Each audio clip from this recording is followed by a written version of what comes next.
Hello and welcome to my Southern Exposure. Today's date is May 31st, 2020. It's Sunday. I hope everyone is doing well at home. I'm here in beautiful Fort Lauderdale, Florida. The weather's been perfect, and I just want to thank all the viewers. We actually reached the 700 viewer mark moments ago.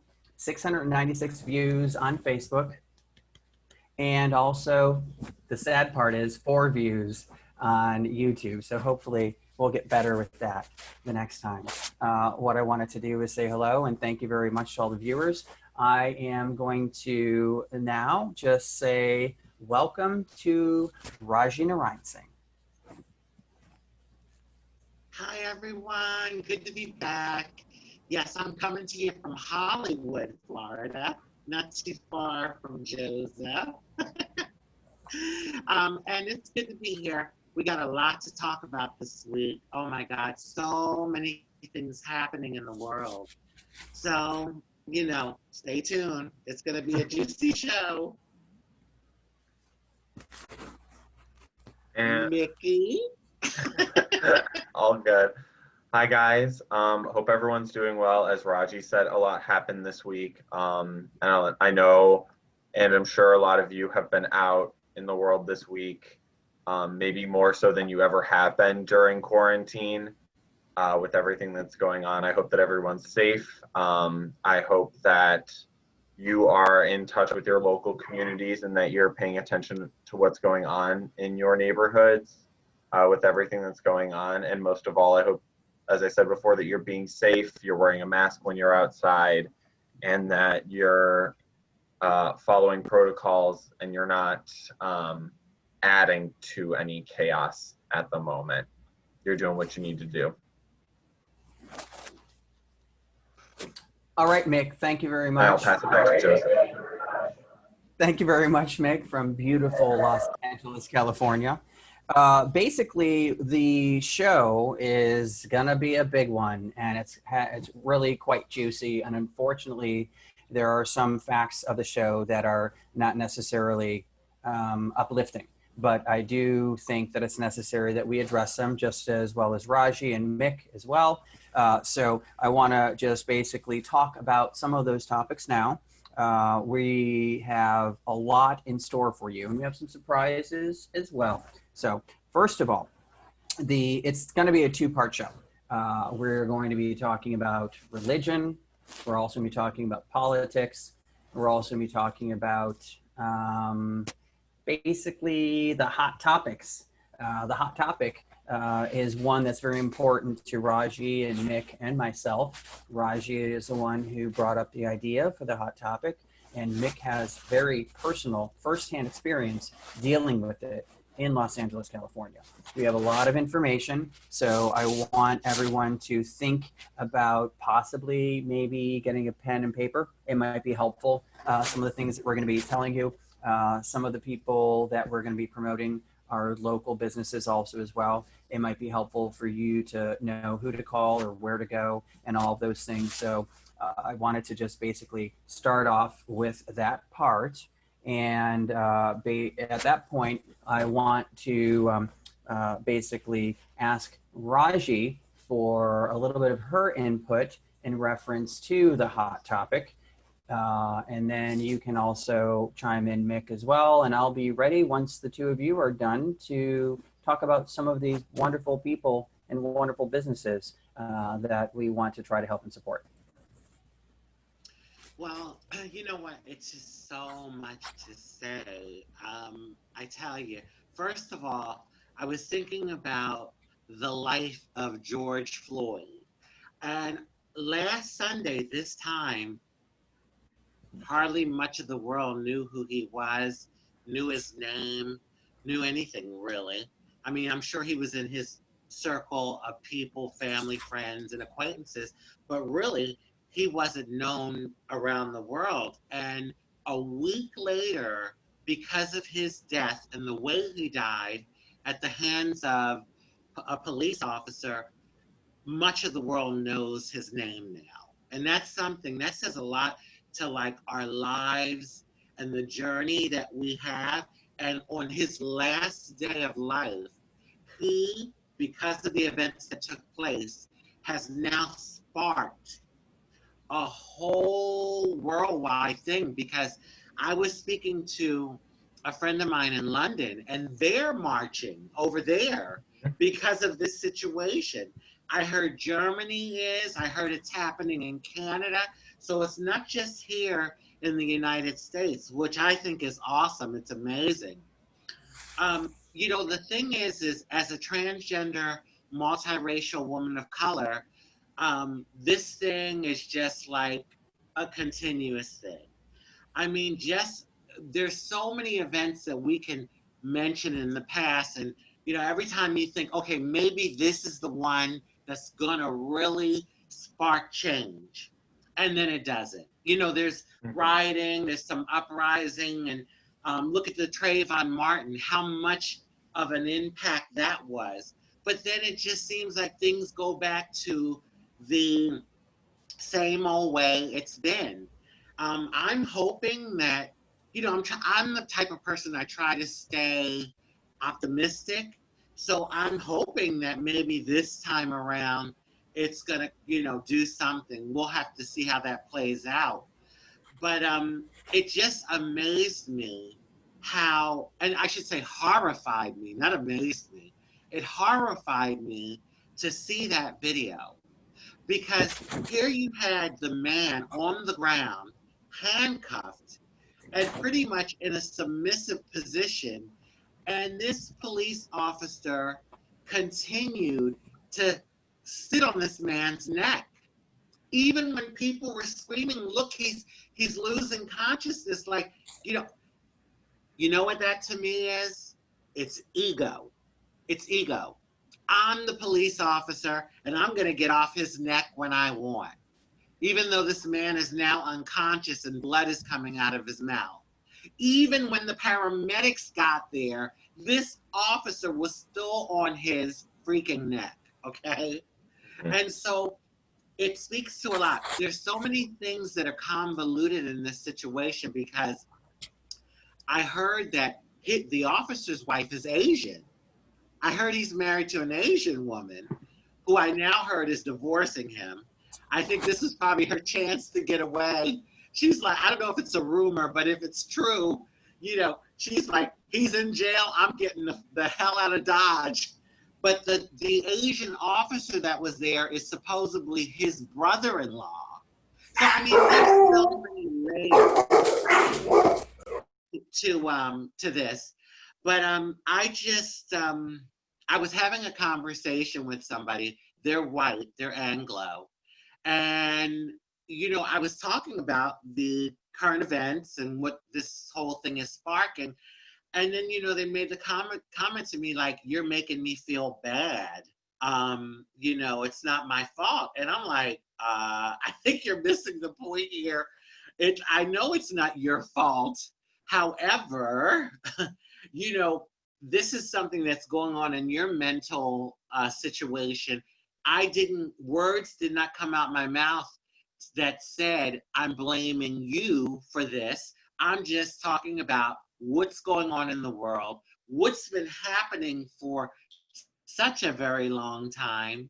And so, you know, this comment of like, I tried to break it down to him. I said, when you have a country that was built on hundreds of years of slavery, then once slavery was abolished, another about 100 years of, here in the South, Jim Crow laws, okay?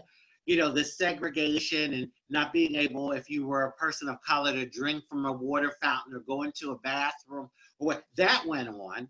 You know, the civil rights movement happened in 1963 or 64. So it's not that long ago compared to the amount of years of slavery and, you know, Jim Crow. But what I was trying to explain to him and others is that it becomes, when you have that many years of injustice, it becomes systematic. It's in the system. It's interwoven in the country, the American system. Rajee, I agree with you completely, and I apologize that my dogs were barking in the background. I apologize that I took some of what you were saying away. Well, I no, know that's okay. The dog agreed with me too. Yes, Exactly. correct. That is correct. But I want to get Mick's perspective also as well, and then after you're done, I have some great businesses that I want to let people know about.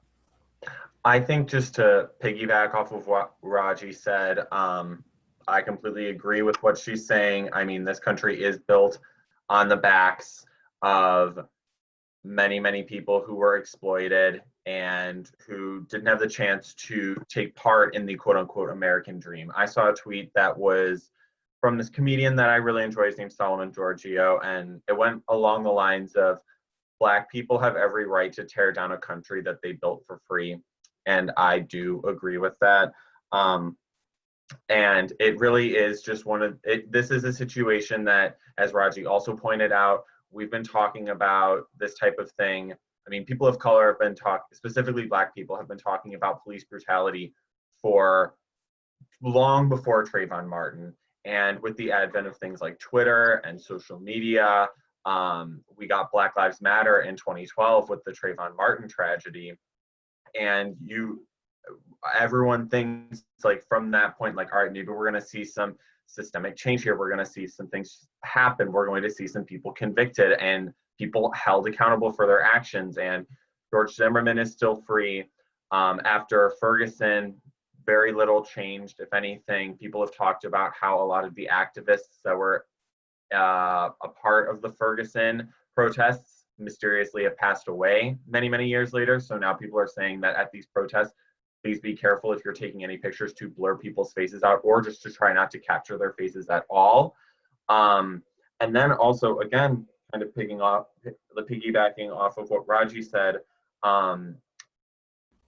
when people are talking to Caucasian people like myself, a lot of people, their first instinct to say is, well, I feel really bad about this and this isn't my fault. And it's maybe not necessarily directly your fault, but it is your privilege. It is your responsibility to care about these problems because people have been talking about them for many, many, many, many years. And it's just now becoming something that is affecting you and something that you're worried about because you see how terrifying the police are. And I applaud Rajee for explaining it to him, but it's not Rajee's place to have to do this. I mean, trans women of color have been doing this heavy lifting for years. I mean, you see it with Stonewall, which gave us the gay rights movement, and we're on the cusp of Pride Month now. Like, I mean, it's just one of those things where it's like white people do have to take up the mantle now, and it's like that's just what you have to do. And it's I mean, there's nothing else to say other than like white people really do need to step up because people of color, specifically Black people, have been doing this heavy lifting for decades now, centuries even, if you just look back at everything. And it's our turn to step up. So I'm going to pass it over to Joseph now because I know that we'll have more to talk about this later. Apparently, Rajee needs to. Or does Rajee have something? Yeah. Well, you have something to say, Rajee? Yeah, I just wanted to point out that, like, anytime I'm speaking to people of color, and I know there's a lot of anger and that sort of thing, and I've actually heard people of color say, "Oh, all white people are bad," or "all white people are this and that," and I am the first to point out that you cannot. Well, you can if you want, but it is not right to make a blanket statement about a race of people because there's good and bad in every particular type of race or group or community. And I point out the fact that during the Underground Railroad, in order for that to have worked, there had to be white people that disagreed with slavery and were willing to help the slaves escape to freedom. Okay, so it's not on both sides of the coins.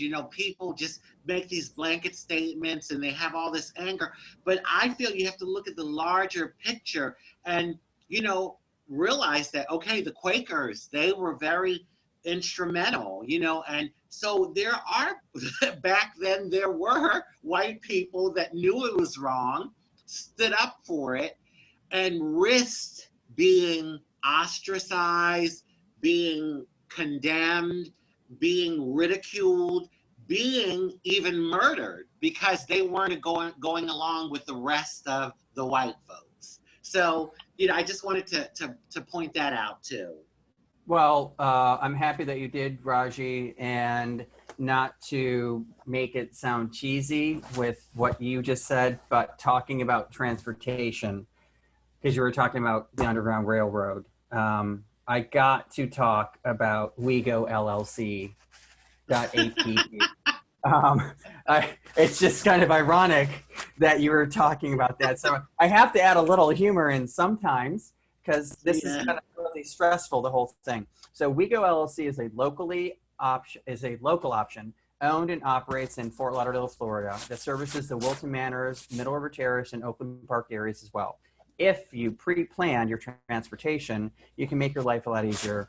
If you want to go to work, you want them to do grocery shopping, they'll come and pick up your laundry, do your laundry, and drop it off also as well. So no touch, minimal touch options are available. Drivers and delivery people will be wearing face masks and shields and sanitizing after each and every customer. Visit WeGoLLC.app to learn more. Plan 24 hours in advance because services are subject to availability. And if people like the way that this haircut looks, I know everyone likes the way that Mick's haircut looks, and everyone loves your hair color. But if you like my haircut, I suggest that you call Kat. She provides a custom haircut that will suit your individual personality. I'm just singing a little bit there, having a little fun. So you will never have to worry about looking like anyone else ever again. You can stand out from the rest. Kat Rio will come to you 7 days a week, just like she was here yesterday for me. And today she came back for my partner. She did a great job. We kind of look matchy-matchy, but that's okay.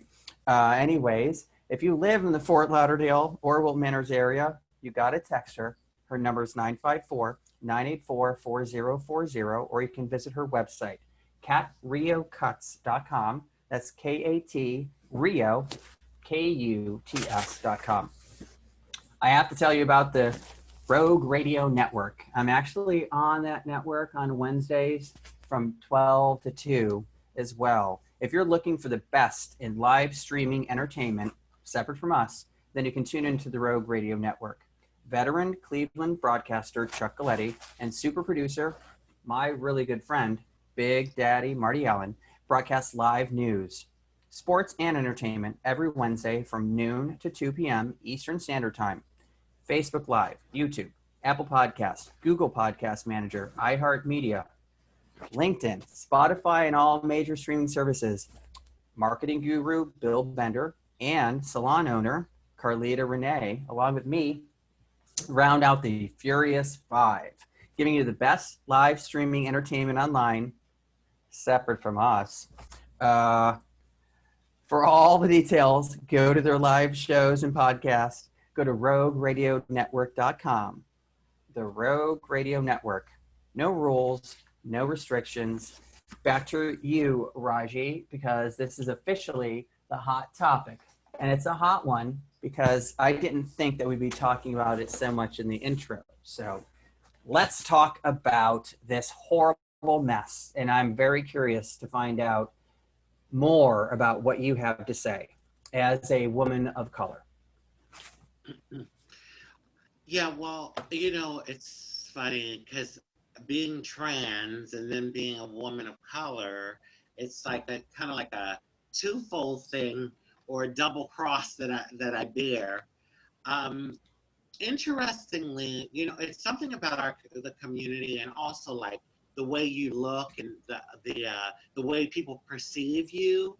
My experience is very different than, let's say, someone that is 100% African with very African features and very dark skin. Okay, so there's different levels of it. I certainly have experienced racism But because of my multiracial background, you know, maybe someone that is darker than me and you know, very African looking, they may have an experience that is worse than mine.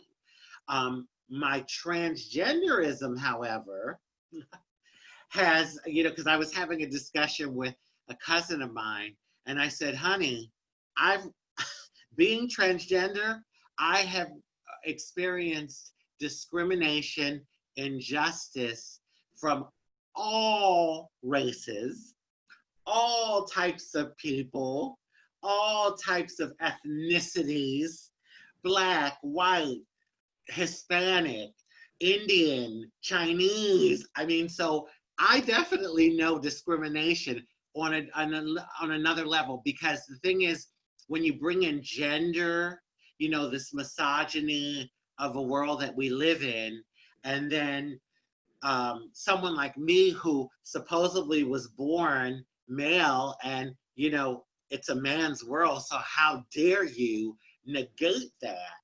Okay, you know, it's almost like an anger that people have, like when it comes to transgender male to females, because you know, it's this thing where, like, you know, how dare you, like, how could you uh, push away your maleness or negate your maleness? So I certainly have been through my woes, my injustices, from being called names to pulling up at a drive-through, and you know, the gentleman taking my orders very nice because he's hearing my voice, but then when I get to the window, he's laughing hysterically in my face at me, and everyone from the back is coming to the front to stare at me, to being brutally beaten in the streets while people watched. So That's that's my basically personal that. experience. I think that ties in very closely to what happened with the man that was murdered on video that we have all seen. And it's the most horrifying video I've ever seen in my entire life. And I tried to warn my partner and his mother not to look at it, because they actually claimed that he did not die during that video. And he did. You can clearly see that he did. His head flopped to the side. He was breathing. You could see in the video that he was breathing. And that man, and to be honest with you, it's, and no offense to you, Mick, and no offense to any other white man that's out there, but that man looked down at him, made eye contact with him as he was pleading for his life. I can't breathe, I can't breathe, I can't breathe. And the other police officer was standing right there and did nothing, did absolutely nothing to do anything at all to stop those actions. And that man stopped breathing live on a video feed. And it's horribly humbling, just like what happened to you, Rajee, when you were beaten and everything that happened to you. It's a horrible miscarriage of just life in general. And for them to actually skirt it underneath the table like it didn't happen, it freaking happened. I'm not cussing because I want to still be able to talk about what I'm talking about and not get blocked for what I'm saying. But that man was murdered in front of every single person that saw that video. And there's actually another video from a shop owner. If you backtrack a little bit earlier, I can't remember the name of the man's name, the guy, it's a shop owner. And it showed everything that led up to him being handcuffed. He was already handcuffed. He was already brought out of the car. The guy was off to the side. They got carried away. Why did he have to be thrown on the ground a second time? That makes no sense to me. And at the end, what happens in that video, that man is gasping for air. And there's a white man that did it to him. It's not the first time that happened. 2 months ago, I have some information that's even more disturbing. Another police officer in Minneapolis, I believe, and his son hunted down a black man because he was jogging through their neighborhood. Just because he was taking a jog. There we go, Georgia, I'm sorry. So I'm mixing up the two. But the fact of the matter is that that former police officer and his son hunted down someone because they were the wrong color, jogging through their neighborhood because they thought that he might have robbed someone with their guns, hunted him down like he was a deer, not a human being. The only thing that I think that's missing from the video is a little sticker for the current orange monster that's in control of the United States temporarily. And I don't want to say the name, so it gives it more power. But I think that's disgusting. And I think that's close in relation to how you were treated with what happened to you. And luckily you made it. But for people trying to say that it didn't happen and the person didn't die, he died. They took his lifeless body off and put it on a gurney. And I have to pass it over to Mick. I'm sorry. I'm just a little heated with that. And I wanted to just tie that in with you, Rajee. I'm so sorry that happened to you. Mick, what do you have to say? No. Before I speak, I feel like Rajee might have had a little bit more to say with what she was talking about in regards to you being attacked, which I also feel the same way. I feel terrible that happened to you. But was there more that you had to say about that? Not really. I mean, it happened not one time in my life. It happened 3 times. So we're talking about 3 attacks. One in particular was in Philadelphia. It was rush hour in front of probably about 50 people. No one did anything to help me. I was, not only was I physically broken because the guys pulled me off of a city bus and beat me up on the street. But more than physically hurt, I was so sad. I was so disappointed in humanity because I felt like, God, why didn't anyone try to help me? I was embarrassed. I mean, so many different feelings. And that day I felt like I was broken. Not so much physically, but more spiritually and mentally broken. And so, yeah, anyone that looks at me and says, oh, well, because I only can share my experience. So any person of color that may look at me and say, oh, well, you're not, you're of color, but you're not black, or you're not black enough, or, you're mixed or whatever. Okay, yeah, that may be true. And colorism is a whole nother topic in the Black community. That's a whole other thing. But what I'm trying to say is that because of my transgenderism and me being in this gender war all my life, I have certainly experienced great injustice, physical violence, and my life flashing before my eyes, thinking that it was going to be my last day. So I know what it is to be beat down because of who you are. So that's all I'm going to say on that. Thank you, Mick. No, of course.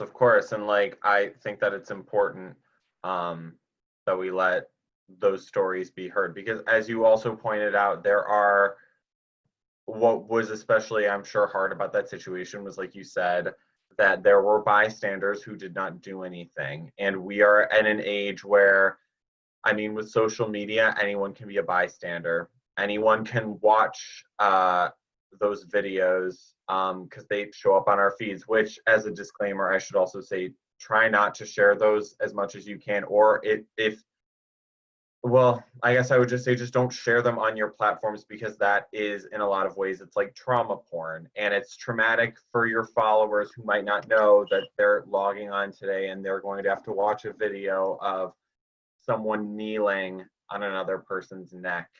So do your best to have discretion, and maybe don't post the video, but post about it and talk about why it's wrong for this type of stuff to happen, because it is wrong. And back to my original point, if you are on social media and you see these types of things happening and you feel some type of way about it, obviously post about it and make sure that you're letting your followers know where you fall and what they need to do to help. But you also need to go to a protest. You need to donate to a bailout fund. You need to donate to collectives that are actively mobilizing disenfranchised people in your community, that are helping out the homeless, that are helping out undocumented immigrants. Like this is people talk about what would I have done like at this point in history, whether it was like civil rights or the Great Depression or like what you would ever do. I mean,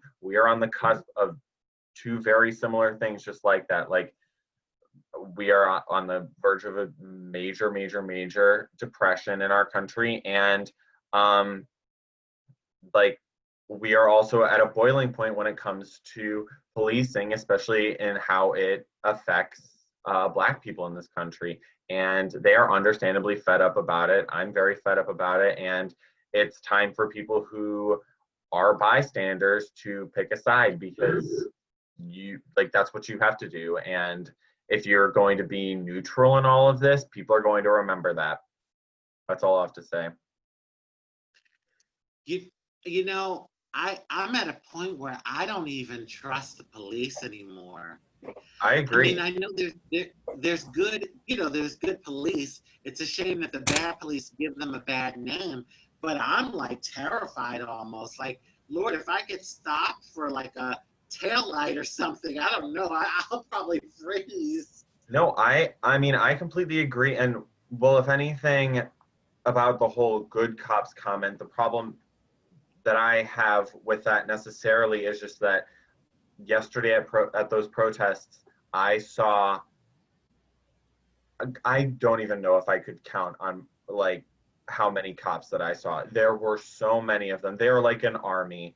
And I saw them there brutalizing people, shoving people out of the way. I saw them fire on a person's car. Like literally a battalion of them drove by and they fired shots on a person's car. I have no idea what they thought that person was doing, because we saw both those cars coming down the street. They weren't going into a danger zone. They were actively about to turn away from all of this, and they fired on them. And not a single one of their comrades on there was like, hey, what are you doing? Or what do you think you're doing? And it's not just there. Like you see, there was that poor protester who got kicked in the face in Erie, Pennsylvania after being maced beforehand. There are videos in Brooklyn of cops literally pushing cars into crowds of people. Like, okay, like maybe one could argue that there are cops out there with a set of morals or whatever, but until they are going on strike, until they are walking out of their police departments, until they are actively trying to hold their coworkers responsible for things, I have no reason to believe that there are any good cops. That's just the way that it is. And on top of that, it's just like cops don't really need good press right now. They make plenty of good money. Their unions are strong. I mean, they receive the majority of the LA budget. In fact, tomorrow the LA budget is about to be voted on by City Council, and more than 50% of that budget is going towards the LAPD, who have received an increase while other departments such as education, local libraries, infrastructure have been given decreases due to recent events. So the police don't need a PR team right now. They don't. Like, they need reform, if not abolition, at this point. Yeah. Did you have something to say, Joseph? Or is that just... Yeah, yes, I do, actually. And I agree with everything both of you just said. This is something that we could talk about for probably a whole week nonstop between the three of us, and having more people chime in with their horrifying stories. The part with cops, there's good cops and there's bad cops. There's good people, there's bad people. That is another topic that I plan on focusing on in a future issue, or I should say episode. I do want to chime in with London, China, and Russia. So this is based off of Yahoo from this morning. London, after violence erupted in the United States at protests over the death of George Floyd. That's the name, George Floyd. More peaceful protests took place Sunday in cities around the world. We're going to delve into this little topic in a moment because I have a lot of ideas about why it's different over here. And in history in the United States, destruction leads to change. I have 9 examples of it from the Boston Tea Party up till recently. So hundreds of people gathered in London's Trafalgar Square on Sunday following demonstrations in Berlin and also Toronto. Say his name is what they said. Some shouted in London while other people held place cards reading, "I cannot breathe."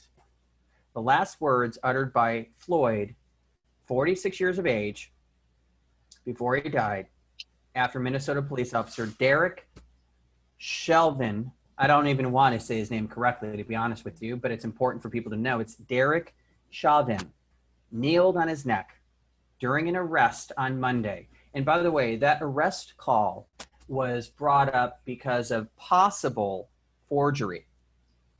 It wasn't like he had a gun and he went into somewhere.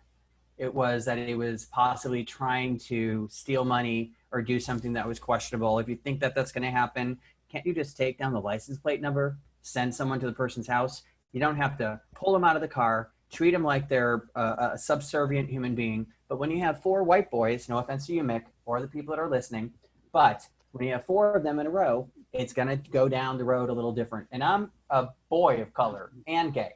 So I'm Puerto Rican. They treat me like I'm a Taliban member whenever I go through the airport. So I got to like spread, turn around, go this way, cough. It's pretty much almost, it's pretty, unpleasant. So I don't really try to travel very often, but I'm trying to spread a little light with that to make this a little bit easier to go through.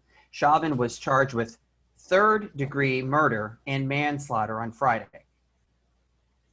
And actually there's a Supreme Court ruling that I need to confirm, but from what I understand, there was something that was passed recently by the Supreme Court that if a police officer arrests somebody or they think that they might be a criminal and that person just happens to die during that interrogation, putting them in the car, whatever happens, because, it's okay. It's fine. Just like, the meat companies are fine to give us meat, even though all the people have COVID and the meat processing plants, because, the United States government decided that it's okay, that they're not responsible. The police officers now are not going to be held responsible like they should be because they are doing their job. That's a pretty disturbing thing to talk about. And we all need to look into that topic a lot further than what I did. But in London, protesters defied laws banning the gathering of large crowds during the coronavirus pandemic, and many protesters were not social distancing, although a large number were wearing masks. So this is a twofold for me. They told us that we're not allowed to be around each other. This event happened. I personally, and I'm not going to go down the road of going down the rabbit hole or a conspiracy theorist because I think it sounds kooky, but it seems awfully convenient that as soon as everyone got their little stimulus money and now everyone's been stuck up inside their houses, that this little event happened. Who knows what actually happened, how the riots started. Back in the Boston Tea Party in 1773, Boston residents dressed up like Indians, and they tossed out of the ship the actual tea. So talking about the tea, what's to say that's not happening now? Who's to know what is actually happening and what's staged? Considering the quote unquote orange monster leader that we have, anything's up for grabs. At least 3 more solidarity protests have been planned in London over the next week, including one outside the U.S. Embassy. In Berlin on Saturday, thousands of protesters gathered outside the U.S. Embassy, some holding signs that read "Black Lives Matter," which is coupled with what you went to, Mick. Justice for George Floyd, and I cannot breathe. In Canada, thousands of people in Toronto's Christie Pitts Park. It's kind of a mouthful to say, on Saturday before they marched to police headquarters. As well as protesting Floyd's death, many vented their anger at the death of Regis Korchinski Packett, who died in a fall from her 24th floor balcony after police officers were called to her home. Toronto police are still investigating that. And in China and Russia, they all supported us for the protesting in the United States, and they actually criticized the United States government. In China, state media highlighted the double standards of U.S. support of pro-democracy demonstrators in Hong Kong while quelling unrest in the United States. The Russian Ministry of Foreign Affairs tweeted, quote unquote, American police commit high-profile crimes all too often. U.S. authorities should meticulously investigate the murder of George Floyd. My whole thing that I want to say with this part is, now that this has gotten turned over to the FBI, do you, either of you think that the actual true part of this death will ever be quelled? I mean, I think that people will obviously be satisfied to see that maybe some changes actually being done, and that the government is actually taking measures to keep itself in check and to prosecute those responsible. But the thing is that George Floyd's death is what has sparked an already huge amount of kindling that it was already there. Like, we have literally from Trayvon Martin till now, even before then, there are countless people who have been killed by police. In Los Angeles alone, since 2012, there have been over 600 people killed by police that we know of. And I mean, you can go on virtually any month from 2012 on to now, and you can find a person who has been reduced basically to a hashtag, whether it's Sam DuBose, Sandra Bland, Mike Brown, Breonna Taylor, Ahmaud Arbery. Like, it's not slowing down by any means. And the thing is the conviction of one cop is not going to change everything. It's just going to make people, if anything, move the goalposts and switch things up. And I don't think that that's all that needs to be done. Obviously, he needs to be brought to justice and he should be punished. But I can count on basically one hand the number of cops who have been convicted of this stuff. I know that the cop who killed Laquan McDonald in Chicago, he was convicted, even though that was a whole situation that even the mayor, Rahm Emanuel, at the time tried to cover up. He was the only one who got punished for it, this cop, which he should have been punished, and he was rightfully punished, but that's one of the very few things that I can think of in terms of a cop who has been punished for their behavior. The other being, if you remember, Daniel Holtzclaw, who was that cop who was abusing his privilege in order to rape women, particularly lower income women, using his power and his authority to scare them into silence. And I mean, as I said before, I think that the only way that that people will really be satisfied and feel safe about things anymore is if there is widespread change and reform, and as I said as well, if not even abolition, because there are people who are advocating for abolition who've been following this for many, many, many years, and they didn't just pull this out of their butts. Like, this is something that they have researched, this is something that they've looked into, and it's a lot of people that I respect who have called for abolition, and I think that they should be listened to, because at this point, police only solve about 60% of crimes, and we pour so much money into them, and this is all that they can come up with. And aside from just police brutality, there are many, many sexual assault victims, a lot of women who won't go to the police because they know that they will botch it or that they will drag their name through the mud. It's the system just is not working. And I mean, just to end it on that, it's just a single conviction on this man is not going to fix everything. Do you have anything else to say, Rajee? Because I have another topic that I want to introduce. Yeah, I just want to say a few things. First of all, we're between a rock and a hard spot because we need policing in order to have a structured society. We need our police, because if we didn't have policing, people would go rampant. I mean, you know, not everyone has that moral compass to say what's right and wrong, or to do what's right as opposed to doing what's wrong, unless there are consequences, laws, and policing to enforce it. So we need them. But the problem is, you know, this whole brotherhood code that they have and covering up shit for one another.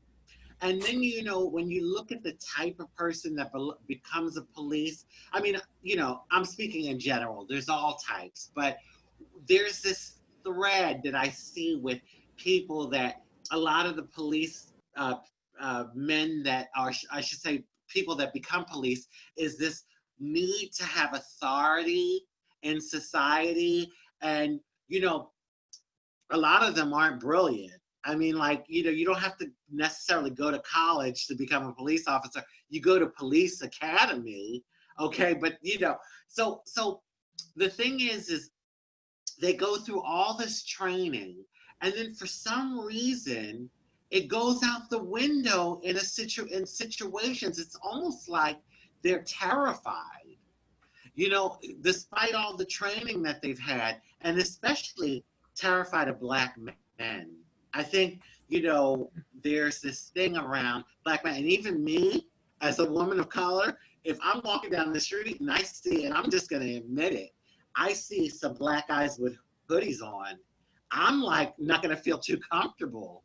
I mean, I'm a trans woman, a multiracial transgender woman of color, and I'm going to admit that, because there's a stigma that's been placed, and it's just this thing around Black men and having to be fearful. And so because of that, I think a lot of these officers, when they're dealing out in public with these traffic stops or whatever situation, they're already so fearful, and they have all these preconceived notions and stigmas in their head that they're just ready to be pounce on them and go, you know, the extra, or I should say excessive route. So I don't know, that rockin', we need them, but how the hell are we going to be able to have it where, you know, there's the good cops outweigh the bad, and there's none of this covering up, because they cover up, they do that shit all the time.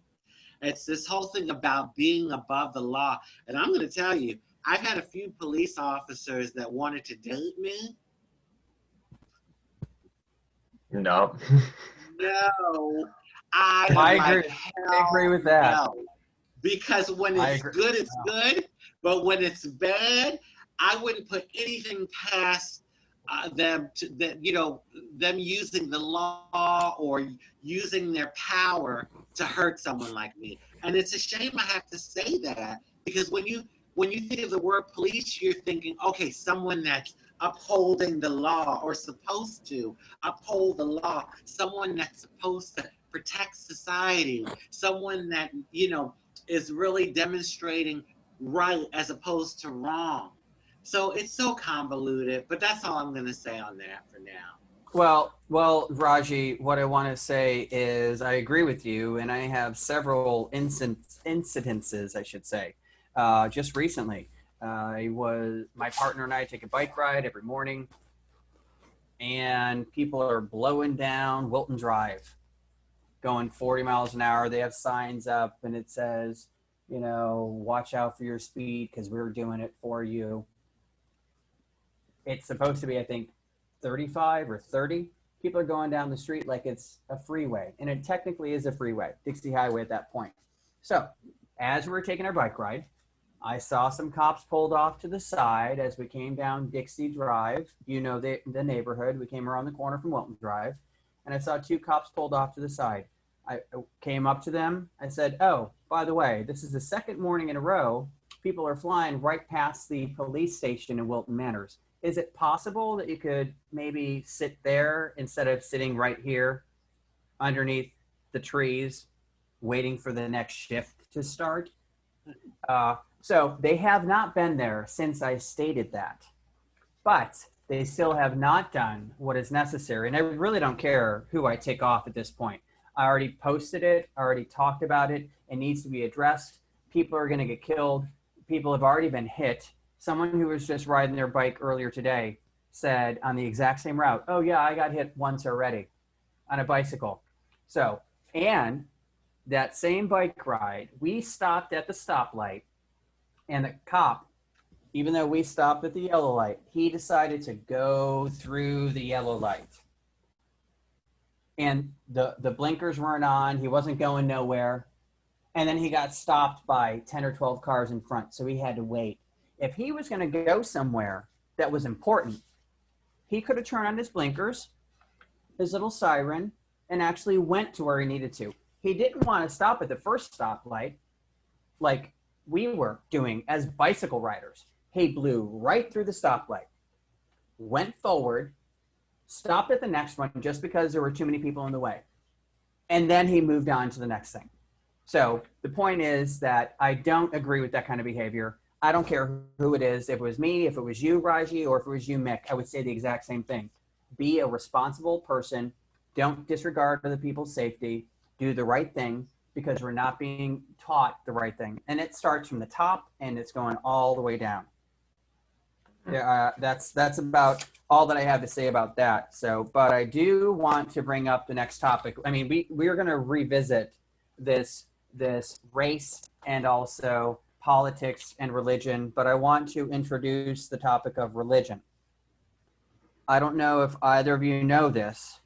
I'm just trying to change the topic a little so we can try to calm down and breathe for a moment.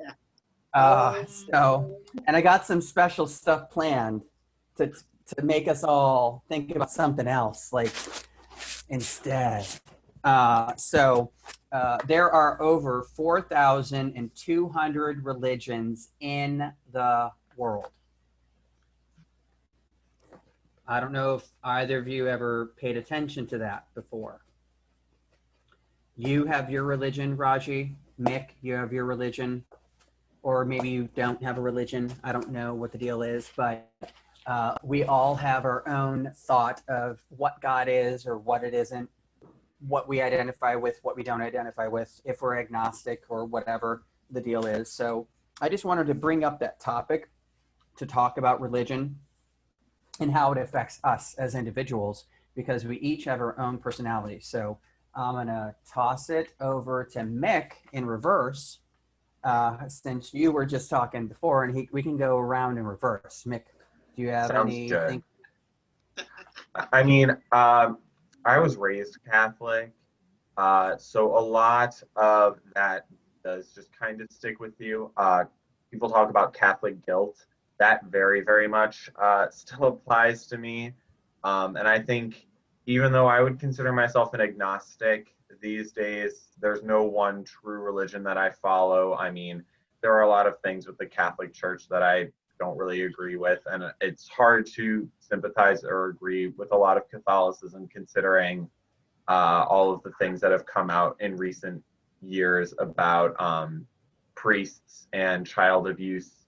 And even, I mean, before that, if you think about the Inquisition and what happened during the Protestant Reformation and whatnot, like the church has taken advantage of people in many, many ways and screwed up a lot of things in many ways.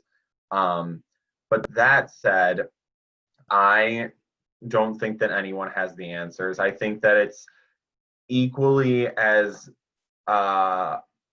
wrong for an atheist to come at someone and be like, God isn't real and there's no proof of that. And I think it's just as misguided to say something like that as it is for a religious person to force their beliefs on someone and say, no, you need to act this way because this is how God or goddess or whoever you believe in says it is supposed to be. No one has all of the answers, and nothing is fully explained to any of us. Like, I mean, the example I always look at is most particles of matter, when they're solid, they sink in their liquid forms, but ice floats. And there's really, like, yeah, we know why it floats. It's because when the molecule freezes, it actually expands, but no one really knows. Like, there's nothing that explains why that is necessarily different. I mean, yeah, you could go into the science of it and you can go down to like the subatomic particle level, but you can't actually explain why those particles do that. You can't really, I mean, when you get down to it, the more you know about this earth and this universe, the less you actually know, because we don't actually understand why particles do that. Like, why is a negative attracted to a positive? Like, we know that is a rule, but we don't know why. Like, you don't know why. And so I would say that, I mean, I try to go about my life thinking like, okay, I mean, I'm just one person on this earth, and like the best thing that I can do, the moral thing that I can do, is live my life as positively and as cooperatively with my fellow humans as I can. And as I was saying before, Catholic guilt never really leaves you. I think one of the most pressing things on my mind is I guess you could maybe call it karma, but I do think a lot about how my negative actions have an impact, not just on other people, but on my own character, how I view myself, and just how things can kind of turn out for me. But yeah, I would say that overall, just kind of as an agnostic, I think that there's definitely some sort of higher power out there, but I don't think it's as cut and dry as really any religion has laid out. But again, that is just my belief and my opinions, and really I don't have a problem with anyone's beliefs as long as they are not being forced upon anyone else, and as long as your beliefs don't belittle another person or another group of people. Because if your religion is all about enlightenment, but it comes at the expense of someone else, that's not a religion. That's you just being a bigot, quite frankly. But that's just me.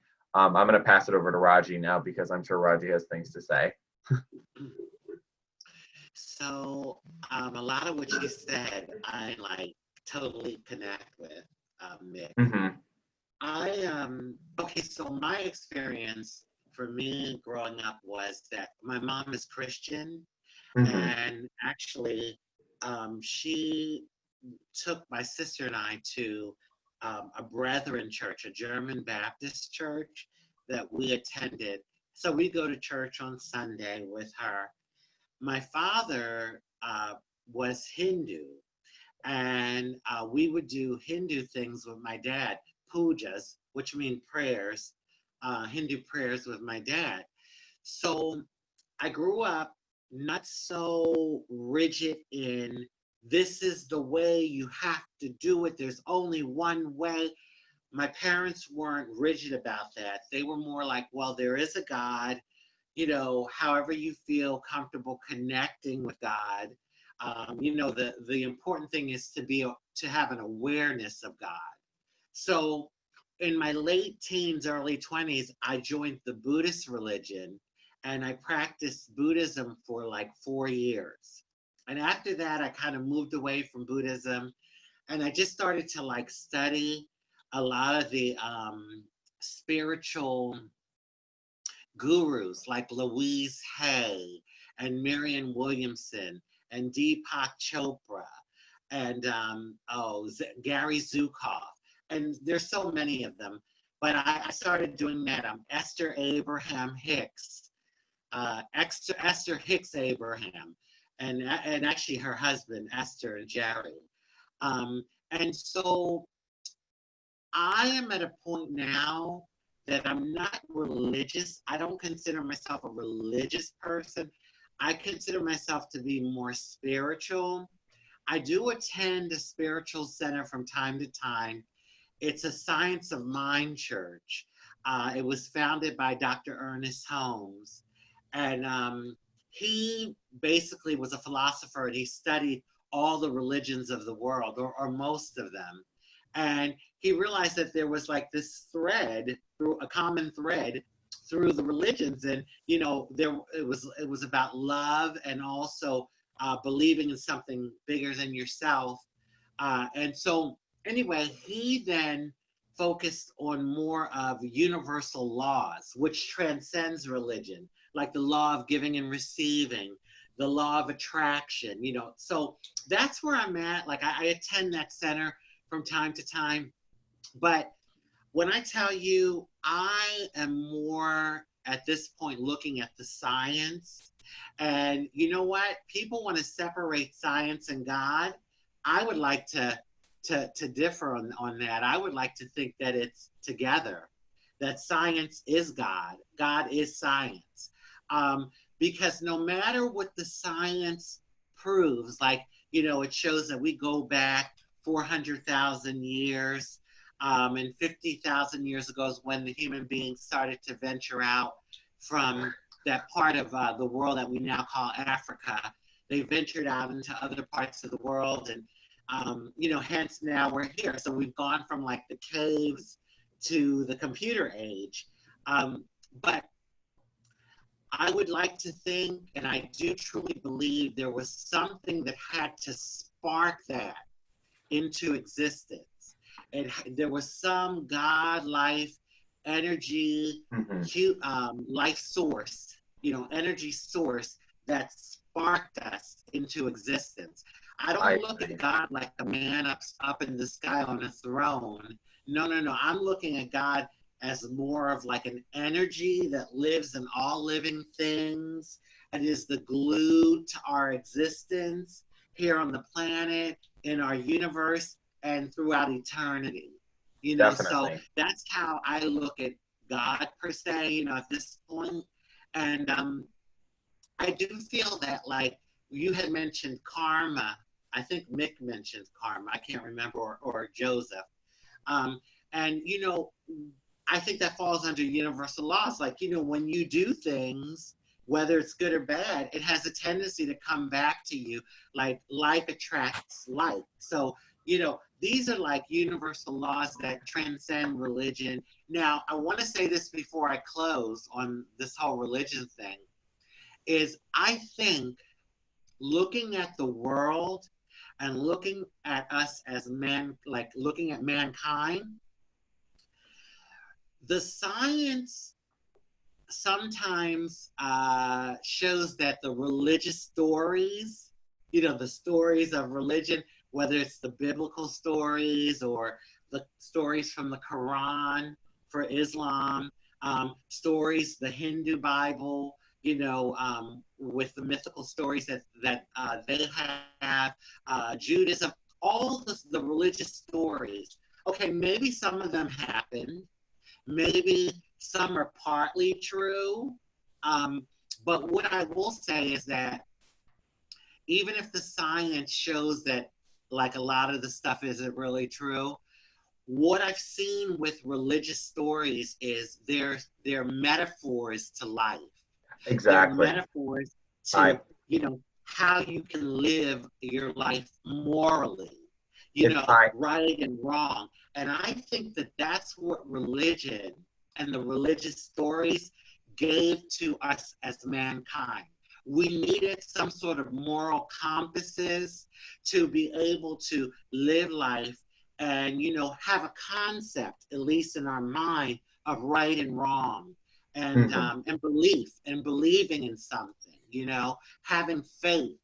So it definitely has a place in the world. I think a lot of people now, a lot of humans on the planet are kind of moving away from the religious stories and the religion, and they're plugging into spirit directly and having their own religious, you know, for lack of a better word, their own practice or their own guidance. They're using their that connection with spirit to guide their life.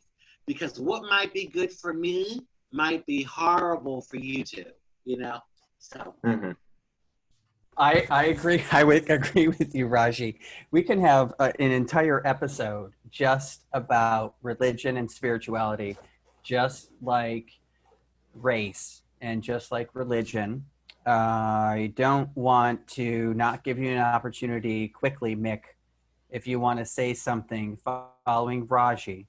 Oh, it But was just, it was very, very quick. But what Raji was saying about how all of these stories are metaphors, I will say that the one good thing, or one of the few good things that I got growing up and going to Catholic school, was when we were taught about the 7 days in the Bible and the creationism myth. Our teacher made a point to say to us, she's like, these are metaphors. This didn't happen in 7 days. Like, this is something that happened over millions of years, billions of years actually. So like with what Raji was saying, it's like mankind didn't come out, like the world wasn't created 10,000 years ago. Like it was created billions of years ago. Mankind came about like 50,000 years ago and originated in like Africa and moved out from there. Like, and I think that that was something that was actually very helpful growing up, knowing that that stuff is all supposed to be metaphors.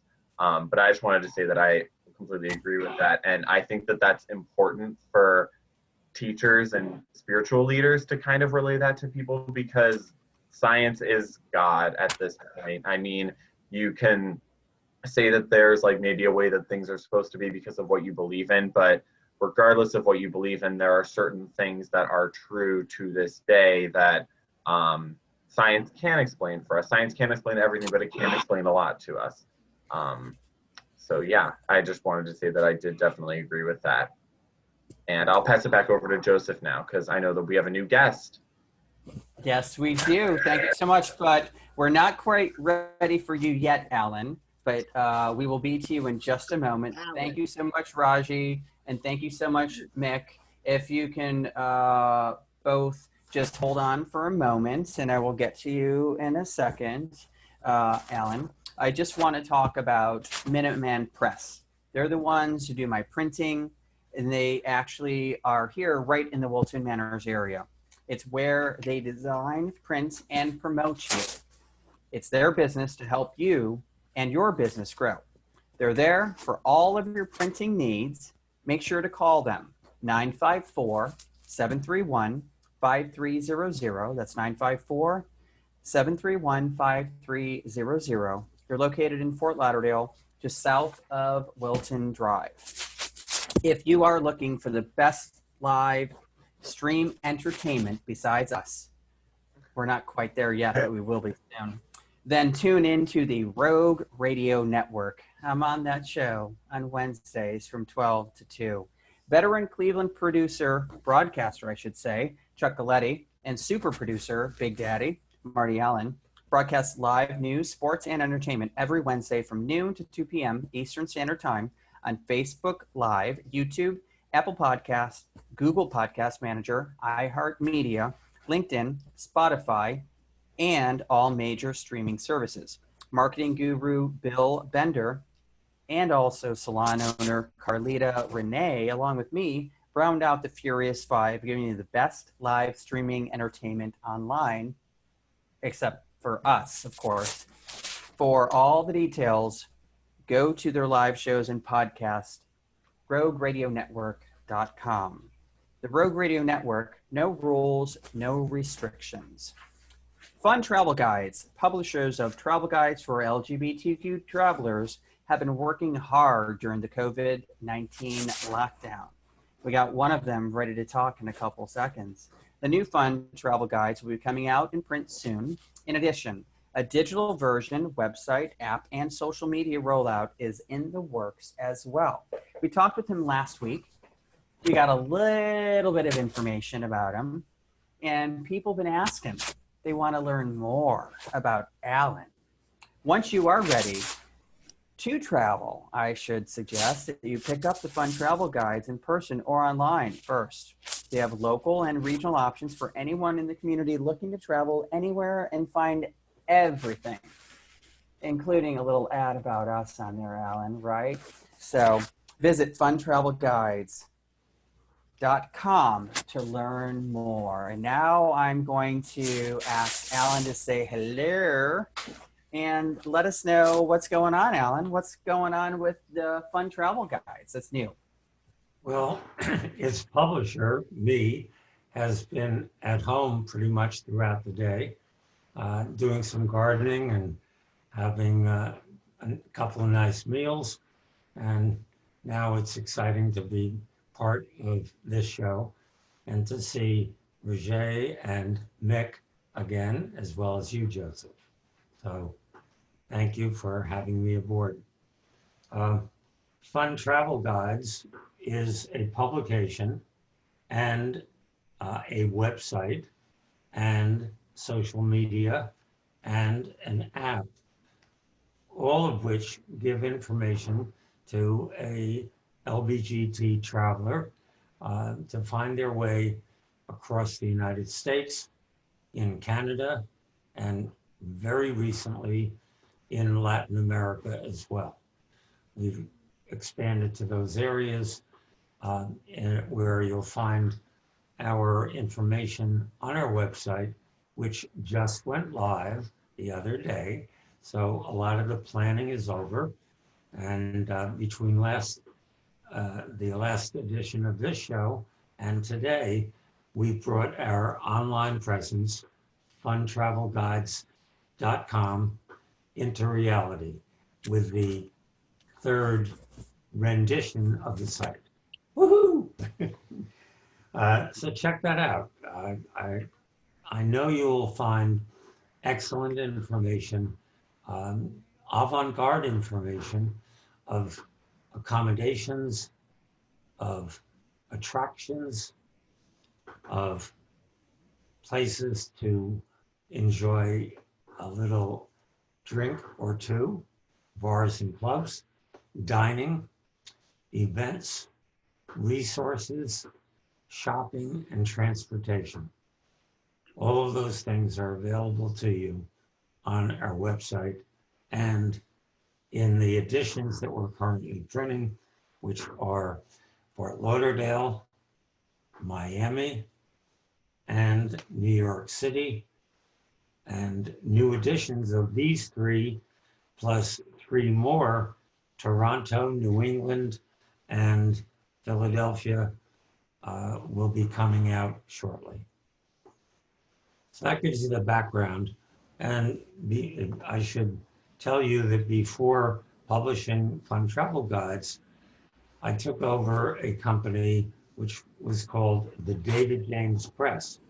And Rajee, you may remember these maps way back to 1990.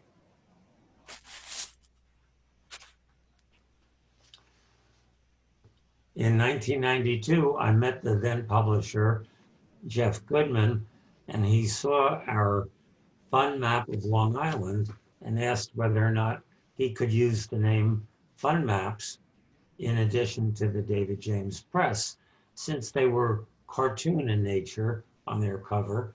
And I said yes, and I licensed him to use the name Fun Maps, and he made it Fun Maps because it was the beginning of the .com era, and it made good sense to combine the name. A year or two later, he was in financial trouble and asked me if I would mind taking over not if I would mind, if I would take over the company.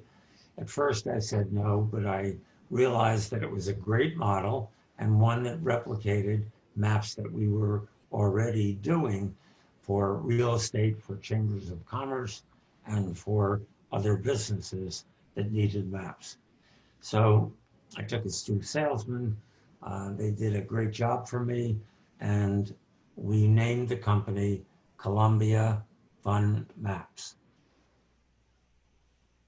These are all maps that I'm showing you of South Florida, and the year of this map was 1993. I got a question for you, Alan. Sure. So tell us and everyone watching at home, our over 700 viewers, by the way, I'm just Wow. putting it out there. Congratulations. Thank you so much. And I want to thank Mick and Rajee as well. And I want to thank all of you at home that are watching. We greatly appreciate that you're watching the show. And we hope that you share, like, and subscribe so that we can spread the word. We all have unique perspectives, and we want to keep doing whatever we can to help our community and also help everyone else there as well. But Alan, I got a quick question for you. Shoot. Where was the first gay bar you ever went to? The first gay bar that I ever went to, where I got picked up.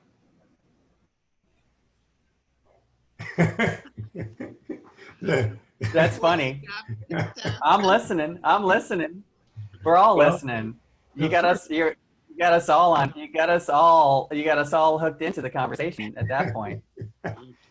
The first gay bar that I really remember going into, I was traveling through the southern part of the United States, and I was in Charlotte, North Carolina, and we're talking back in the late, the mid 70s, and I had just come out, and I was in this bar in Charlotte, and I do not remember the name of it.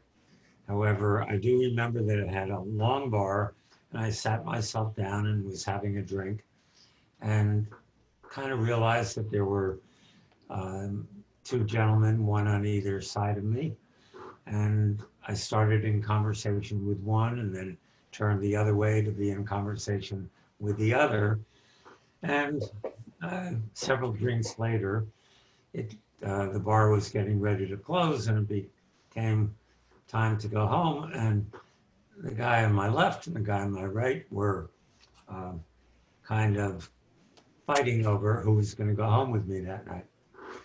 And being my first experience in that situation, I was the diplomat that I am today and said, well, why don't you both come home with me? And so we went to my hotel. That's not necessarily a good thing, but it's definitely funny and hysterical, that's for sure.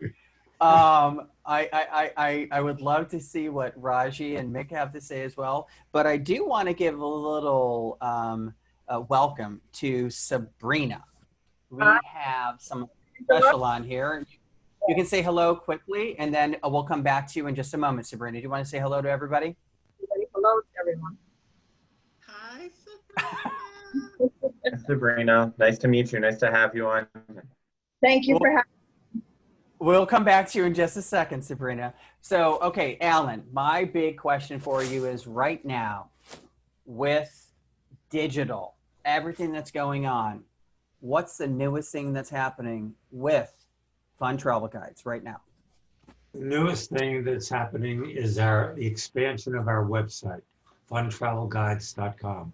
And I'm very excited to see all of the progress that we've made with Joseph's help and with other of our staff around the country and in Canada. We've increased the number of sites and destinations from 18 to over 40 destinations now on our website.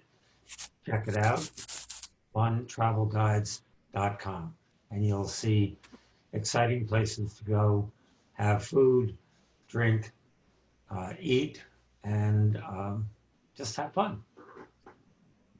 Well, you know what, Mick and Rajee, I know you both are burning with some questions for Alan before we go over to Sabrina, and Sabrina knows we'll get to her in a moment, but I want to make certain that both of you get your questions answered as well, just like everyone at home wants to know more about Fun Travel Guides. Mick or Rajee, either of you have any questions for Alan? I don't really have a question. I just have a comment. So that was nice. You went back to your hotel, stay with me. They didn't want to take me behind a trash dumpster or to the back seat of their car. So at least you got a nice hotel room. I just had to throw that in. I'm sorry. Hey, if you don't laugh, you cry. I graduated to hotel rooms now, okay? But we're talking, when I was young, dumb, and in my, early 20s. So anyway, more adventurous then. And speaking of behind a dumpster, I remember, I know this is a little TMI, but I was at the gay club in Philly. It was called Allegros. And the guy met me, and he's like, let's go, why don't we go outside the club so we can talk and go for a walk? Before I knew it, I was behind the dumpster, and I was doing some naughty things. And then he tapped me on my shoulder, and he said, look, and there was this lady from her third floor apartment looking at us. I was devastated anyway. But you know what? Come on. You all need to stop. Don't act like you don't have a scandalous story. Okay? I know we all do. Oh yeah, no, I act like I'm bashful. I act like I'm bashful. Like I wanted to hear Alan's story, and I knew you'd have something that's going to be much more special. Don't worry, I'm a respectable lady now. I have a lot of intelligence to bring to this show. You notice I stopped short of telling you what happened in the hotel room. Mick, we would love to hear from you in Los Angeles. True gentleman. Yeah, of course. I actually just kind of wanted to ask you, I know that you had said that you have new destinations on there in Latin America, and I was actually just looking at the website, and it shows that you have new travel guides in Colombia and Costa Rica. I kind of wanted to ask you what it was like to add those in, because I mean, from what I'm seeing here as well, predominantly most of the spaces on here are either in the States or they're in Canada. So what was it like to add these destinations, and what sort of spurred you to add these destinations to Fun Travel Guides? Two things. Number one, there's a demand for more destinations in Latin America, and Latin America obviously includes South America. And the destination content is still being loaded into the site, and we found that it was better to go live at this point as things are opening up and continue to add content. I'm working with, and very good question, is that I'm working with the LBGT Chambers of Commerce in both Colombia and Costa Rica. Oh, wow.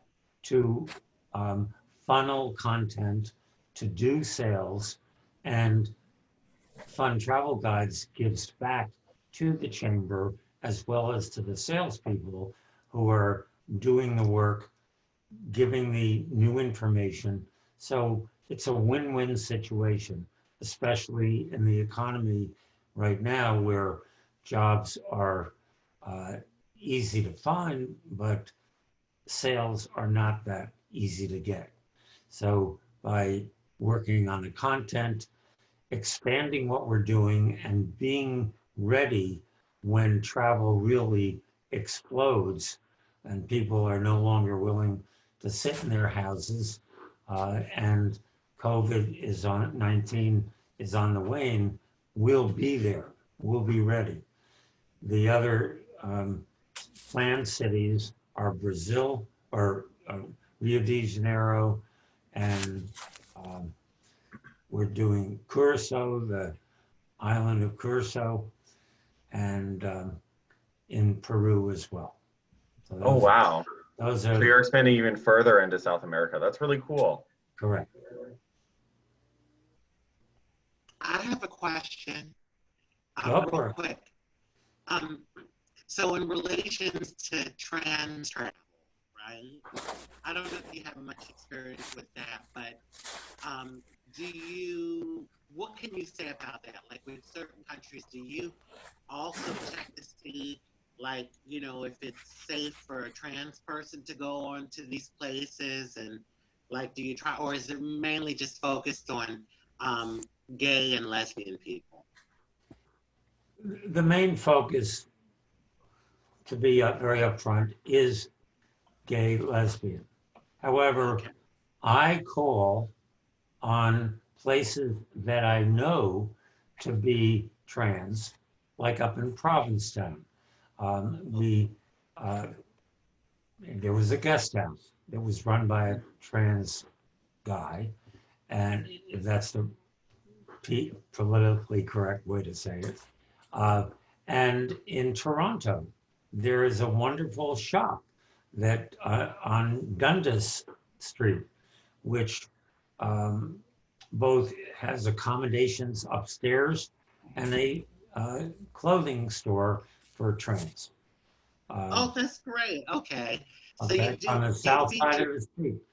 uh, My experience is that I don't know that many trans people, and I would be delighted to know more. And if, since we both live in the same area, let's be in touch and broaden my world. I know Southern Comfort comes to Fort Lauderdale, and I've been in touch with the gal who runs that to um, oh, that's great. Okay. I just wanted to know that, and it's so wonderful that you are like connecting with trans establishments, because you know you're supporting, it shows that you're supporting the community in your own way. So yeah, my thank you so much. I agree with what Raji and you both said, Alan, and I think it's definitely going to be something that Fun Travel Guides is going to be expanding with.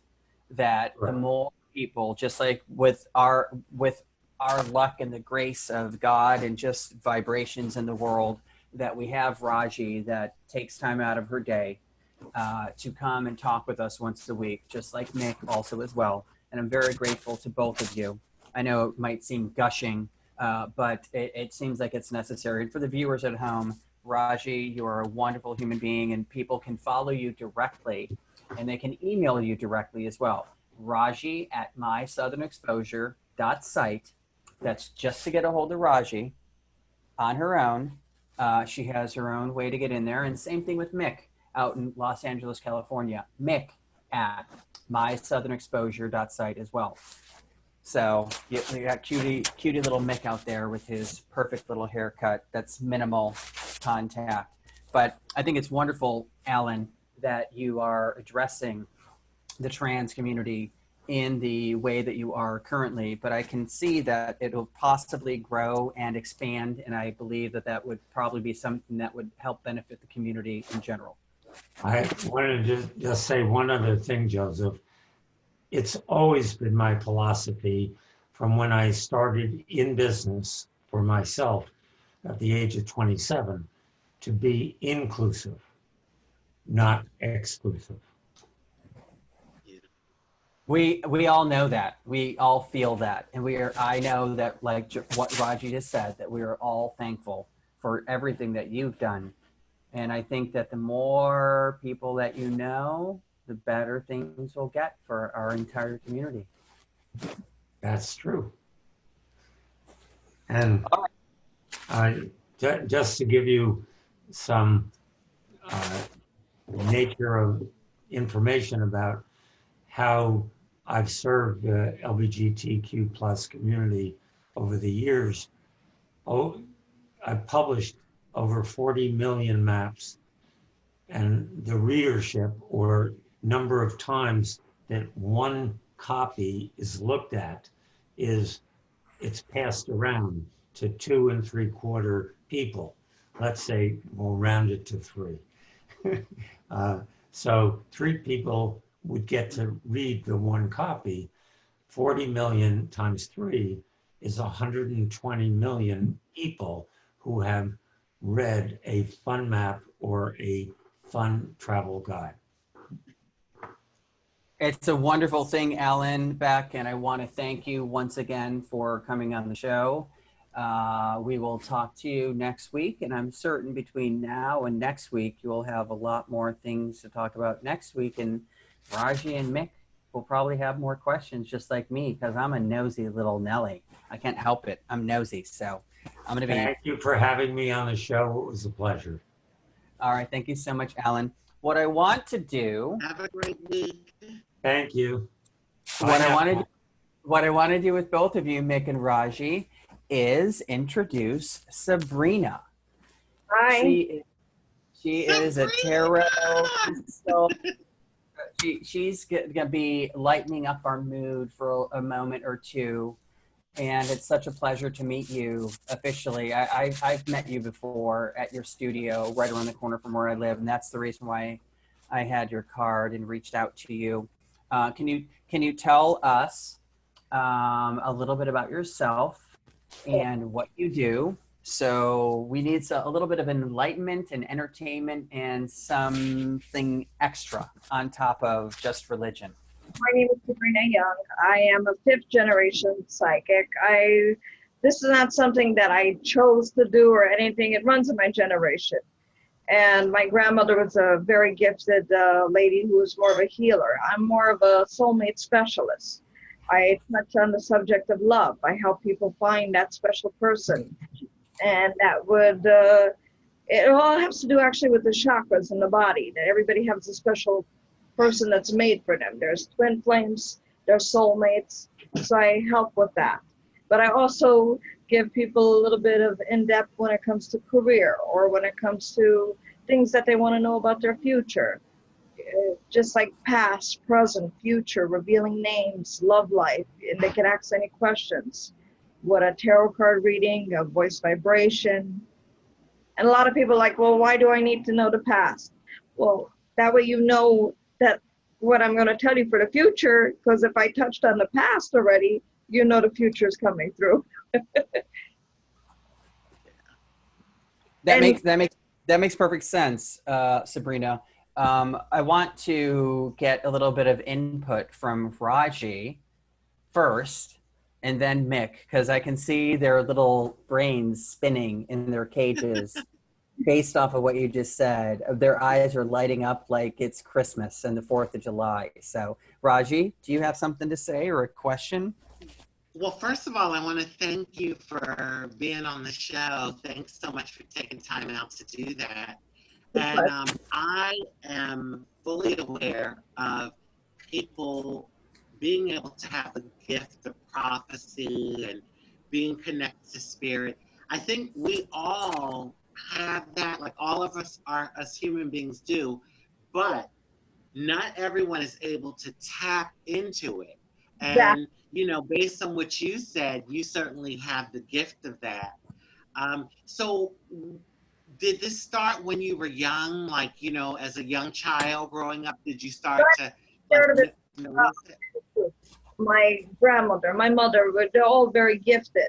So it was like a thing that it happened, and I wasn't scared of it, but I wasn't really even interested in knowing more about my gift. I was more into interior decorating and doing other things when I was younger.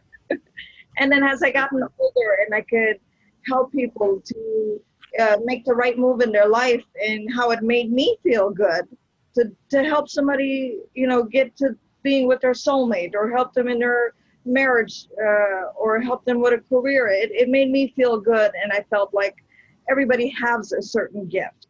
And that's why I devoted my life to helping people after that. And I think it's beautiful. That's beautiful. Yeah, everybody has a gift. We only use a certain amount of our brain, and I feel like the mind is such a powerful thing because you remember things, you imagine things, you connect with energy. There's so much to what God has made, and it's a gift. I want to share a quick little story. And this is when I first really connected with, like, you know, a spiritualist and someone being able to, you know, read my life.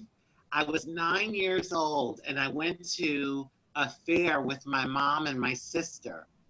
And there was a fortune teller there, a spiritualist, and she was reading palms.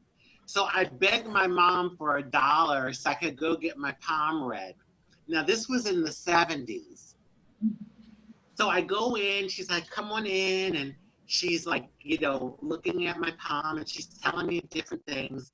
And then all of a sudden she grabs my hand and she's like, oh my God, I see so many men. And I started I started laughing. She's like, no, you don't understand. There's hundreds of them. Oh my God, you have to be careful. They're gonna want you to use you sexually. There's hundreds.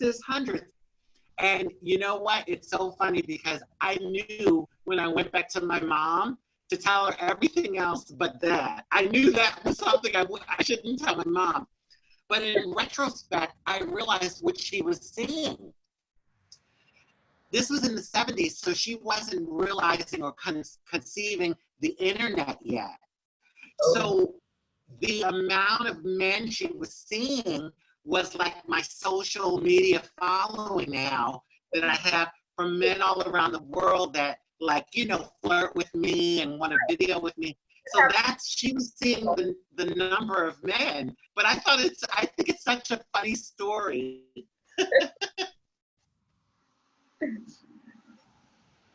That was very cute. Do you have any questions yourself? Mick, well, no, yeah. I want to toss it over to you, Mick. I was just waiting for you to chime in. I know there's a little bit of a delay because you're out in California. Oh, no, it's all good. It's all good. Yeah, no, I kind of wanted to ask just what does it feel like to have a gift? Like, do you just have visions about, or I don't even know if it's like a vision per se, but do you have like premonitions about your own life, or when you're around someone, are you able to pick up on their energy, or does it kind of depend on how you hone it? It all depends. A lot of times that I could pick up on somebody across the street and know everything about them. And then there's somebody who could, you know, come in person and you can't pick up on their energy. It all depends. For me personally, I don't really pick up on myself, not unless it's a dream or something like that. I can't really tune into my own future, not unless it's a warning. I will see warnings and dreams and things like that. When it comes to other people, I could just look at them and pick up everything about them. Like I could pick up on your energy. I could see that you are a very good person, but you hold a lot of your personality in. And there's so much more of you that's, you know, going to be showing up. You have such smart, brilliant ideas. Oh, well, that's nice to hear. Well, thank you. I hope that's true. I mean, here's the other thing. You're seeing things that I can't see. So for all I know, that is very true. And actually kind of going off of that, because you had mentioned that you really only see warnings or dreams that kind of come to you when you're dreaming. So then because of that, do you have a psychic or a spiritualist that you then visit for your own guidance or whatnot? I'm supposed to pick up something, or even my mom will, you know, like if I need to know something, yeah, like my mother would tune in with my energy, or somebody I know, yes. I think that's cool to have that like support system in there. That's cool. And that it's all a family thing. I think that's really, really fascinating. So, but it's good to tune in with people's energy, because if you can give them some insight on things, it's a good thing. I agree. My question for you, Sabrina, is, so how many generations is it? And did you know as a child, did you ever have dreams or visions or anything when you were, what was the first time that you knew that you had a gift? How did you know that this is what you were going to be doing? Okay, well, I used to pick up on people. I used to get dreams all the time. At the age of like 5, 6 years old, I used to have dreams a lot. And then I remember really at the age of, I believe I was 11, I remember seeing this woman sitting down. And I believe I was walking on the street. I was going somewhere with my grandfather. And I remember just looking at this woman and knowing absolutely how her heart was breaking and everything that she was going through. And she was having a marriage problem. And I knew everything about it. And going up to her and approaching her and talking to her about it and giving her an insight. And then I remember like she wanted my number and she wanted to come and see me. And she did, like a few days later. She came to my mom's office and told me that I was right about everything. And I told her what to do. And she was like so happy because I helped her, coach her with her marriage. So I do remember that. I was about 11. And then after that, as I gotten older, I just started focusing more on that. That makes sense. I want to toss it over to Rajee in a second because I can see she's thinking and gasping for air. Rajee, I'm going to talk with her in a second because I can see you breathing. I can see your cleavage lifting because you want to say something because it's such a beautiful cleavage. So I can say cleavage. That's not inappropriate, right? No, you can. So, well, I have a question. Would you be able to bless me with any particular message tonight? Are you picking up on anything? Yourself? Yeah. You are very gifted, and you have something about you that you end up putting other people in such a good mood. You're always a help to somebody else's problem. You hear out people in a minute. That's an actual gift. Because you always you explain things to others. You put them in a good mood. So you definitely have a gift about you. And it's that glow, that energy. Thank you. That is a wonderful thing, Sabrina. But first of all, the whole point of me contacting you is that you are in the neighborhood. You know what it's like going through the COVID and not being able to work. The most important part for me, from my perspective, is if someone that is listening at home tonight is interested in getting some kind of perspective or guidance or something above and beyond just their religion, which the religion is good enough, and you are a Bible study person just like me, what's the best way for them to contact you? And I mean, it would be nice for people to be able to, pay you something if they got it. So tell us about how people can get a hold of you, how you can help them, and tell us about that. Okay. I'm in Delray. I'm at 152 Southeast 5th Avenue, Delray Beach. And they can call, they can make an appointment. I could do readings over the phone just by the sound of their voice if they're still uncomfortable with COVID going on. And if they want to do a reading and have some insight about what's going on in their life, I would be more than glad to do a reading for them over the phone. Or if they want to come and see me, they could set up an appointment and come by and see me. So that's perfect. That is perfect. So then you can talk with them about whatever rates or anything that goes with that. So that'll be simple and easy for you to discuss with them. Of course, they could do a reading over the phone, like a tarot card reading. There's, all different prices. I have sample readings from $10 up to $100. It all depends. If you want a tarot card for $35 or a tarot for $50, there's all different. That suits everybody's budget, and I'm, willing to take care of everybody and give them a discount of all that's going on. Everybody needs some advice. That is the most important thing, Sabrina, to be honest with you, with everything that's happening. And part of the reason why this show even came up to being with over 700 views officially now is because of me being stuck at home and also reaching out to other people just like Rajee and Mick and yourself and also Alan and a lot of other people. And it's nice to know that you're doing the right thing with your gift and being able to help people. Just out of curiosity though, since I got you on this call, what do you think about this little triumvirate, the three of us with this show? Do you have any crystal ball ideas of something that might happen? A lot of good vibes. You got that high vibe that's coming from her. That's very, very strong, getting everybody's energy hyped up. And you have that calm, soothing energy that just makes everybody feel like you're with them. You understand. You are a people person. Your heart is very much out there for the people. I could see that so much about you. And then you have this wonderful guy here, Nick, who is very calm and collective, and his energy is about all doing the right thing and what's fair, very honest, and wants the best for everybody. So you got that hype, that honesty. This show has got everything it's looking for. A lot of good energy here, a lot of good vibes here.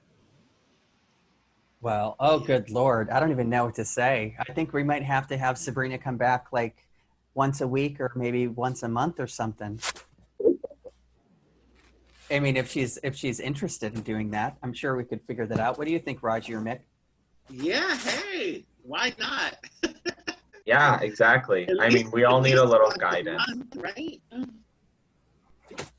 And then maybe what we can do too also, Sabrina, is we can get some input from the viewers that are going to be watching the show after today. We'll probably get about 700 people that will watch this show, and they will possibly reach out to you directly or reach Rajee at mySouthernExposure.site or Mick at mySouthernExposure.site or Joseph at mySouthernExposure.site. If you have any questions for any three of us, because we all have three different perspectives, you can go ahead and contact each of us and we will get in contact with you. If you have any ideas or questions or concerns or anything, basically. I mean, if it's good, we're going to share it. If it's not, we'll just put it in, file 42. But if they do have some questions, or I don't know what that file number is where you put it in the trash, you know what I'm talking maybe about. If it's something bad, it's going to go into the trash. If it's something good, we're going to talk about it. But hopefully someone will have a question for Sabrina next week or maybe the week after.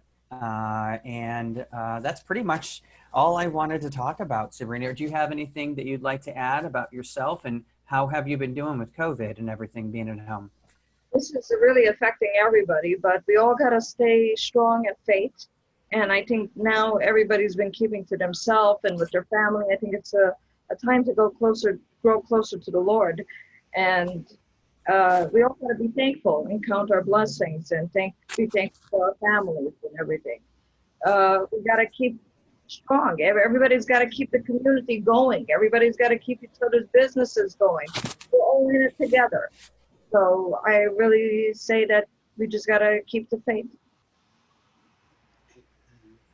Oh my goodness. I mean, Sabrina, seriously, Rajee or Mick, do you have anything to say? Because I want to, this little Sabrina, I don't even know what to do. I wish she was like sitting next to me so I could give her a hug. Rajee or Mick, do you have anything to say? Yeah, well, no, I want to thank you for sharing your gift on this show. And, I think it's great what you're doing because you are actually using your gift to touch people and to help people. And so, like you were saying earlier, we all come to the world with a gift. And so if you have this gift, and you're not using it, what's the point? So thank you for all that you're doing in the world to, touch people in positive ways. Sometimes we all have to talk to each other. Sometimes you think your problem's bigger than what it is when you hold on to it.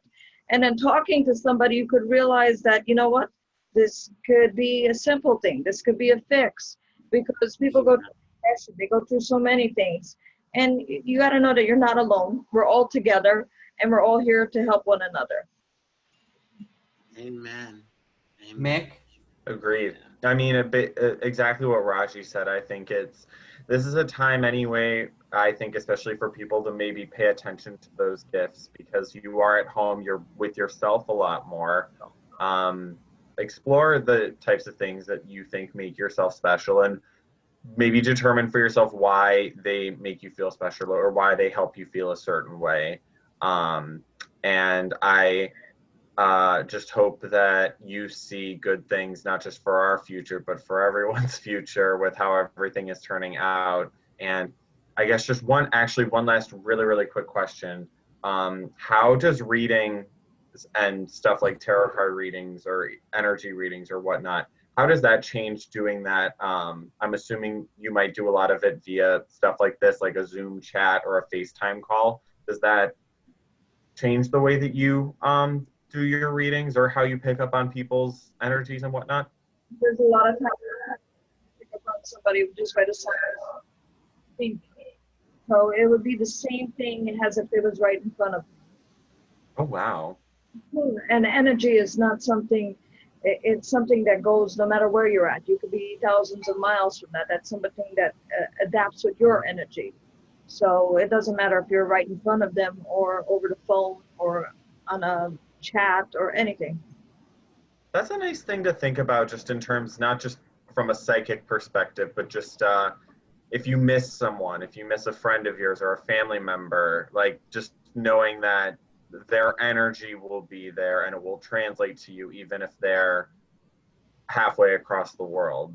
I'm sure you've done it before. Have you ever thought about calling somebody and then all of a sudden the phone rings and it's that person? Yes, as a matter of fact, that happened. I don't actually remember when it was, but it's like it's that whole ears burning thing where it's like, and I didn't even mention them. I didn't say anything about them. I wasn't looking at their Facebook or anything. That wasn't like even big data was after me or anything. It was straight up like just a serendipitous. They had called me out of the blue, and I was like, I really was just thinking about you. So you're right, actually, that has happened to me. So Tune in with that person then? I guess I'm gonna have to look at my phone now and try to remind myself of who it was, because I'm pretty confident it was a FaceTime call. But yeah, I'm like, that's just a nice thing to hear, especially right now when we're just, you know, very separate from each other. Yes. Well, Again. Sabrina, I want to thank you so much for taking time out of your Sunday evening and sharing it with all of us. Pleasure Yes, meeting thank you. Nice to meet you too. you. Good night, everyone. Good Good night, night. Sabrina. We'll see you maybe next week or the week after. We'll figure it out. We'll see. We will figure it out. By the way, I love your blouse. It's beautiful. Thank you. All right, Mick. So I am going to take a little break and talk about some great companies that Right. I think everyone needs to know about. And then we will be back to do our closing remarks. And hopefully Rajee will be back on. She's having a little technical difficulties. So Minuteman Press is in Wilton Manors. Sure. They are where they design, print, and promote you. It's their business to help your business grow. They're there for all of your printing needs. Make sure to call 954-731-5300. They are located in Fort Lauderdale, just south of Wilton Drive. WeGo LLC is your local option and owned and operates in Fort Lauderdale. That services the Wilton Manors, Middle Terrace, and Oakland Park areas as well. Pre-plan your transportation needs and make your life much easier. You're not going to get a different driver every time. You're going to have a driver assigned to you. You'll be in direct contact with them. It'll be really super easy for you instead of guessing who's going to pull up and what kind of a car. And you're going to be helping support someone that lives in your local community as well. If you need to ride to or from work, if you need to go and have your grocery shopping done, I should say, they'll do the shopping for you. They'll pick up your dirty laundry, wash it, dry it, fold it, bring it back to you. No touch, minimal contact options are available. Drivers or delivery people, if you do order food, will be wearing face masks and shields, as well as sanitizing after each and every customer. Visit WeGoLLC.app. That's WeGoLLC.app to learn more. Plan 24 hours in advance because service is subject to availability. I do have to tell you a little bit about La Madame Supermarket, I should say, not supermarket, supermarket. I have to tell you only because I go there all the time. It's a perfect place if you are looking for a great deal on produce, meats, or everyday grocery items. They're right here, right in the neighborhood. Great option for you if you live in Fort Lauderdale or near the Middle River Terrace area. My partner and I shop there all the time. We get our produce, get items that we need to make our juice extraction drinks that we make every day. Their address is 1548 Northeast 4th Avenue in Fort Lauderdale, Florida. Their phone number is 954-314-7489. That's 954-314-7489. You should check them out on for yourself. You don't have to take my word about how good they are. You would be helping support a locally owned small business if you did go there on your next grocery trip. That's La Madame Supermarket. And of course, if you're looking for the best in live streaming entertainment besides us, then I suggest that you tune in to the Rogue Radio Network. Veteran Cleveland producer and broadcaster, veteran Cleveland broadcaster, Chuck Coletti, and super producer, Big Daddy Marty Allen, broadcasts live news, sports, and entertainment every Wednesday from noon to 2 p.m. on Facebook Live, YouTube, Apple Podcasts, Google Podcast Manager, iHeartMedia, LinkedIn, Spotify, and all major streaming services. Marketing guru Bill Bender and salon owner Carlita Renee, along with me, round out the Furious Five, giving you the best live streaming entertainment online. For all the details to their live shows and podcasts, just go to rogueradionetwork.com. That's rogueradionetwork.com. The Rogue Radio Network, no rules, no restrictions. Mick, are you there still in California, or did you go to sleep on me? No, I'm still here. Can you see me? I can see you. You're good. Perfect. So I do want to see if you have any closing thoughts or ideas. I have so much material still left to go over. I have a little bit of politics, but I want to see, because that's what we were supposed to be talking about, but we got carried away with the first part. I think, we talked about it last week, religion, which that was originally going to be the main topic, but obviously things have happened this week that have changed that. But I think politics can be really an episode in and of itself. So that's something that I think that we can save until then.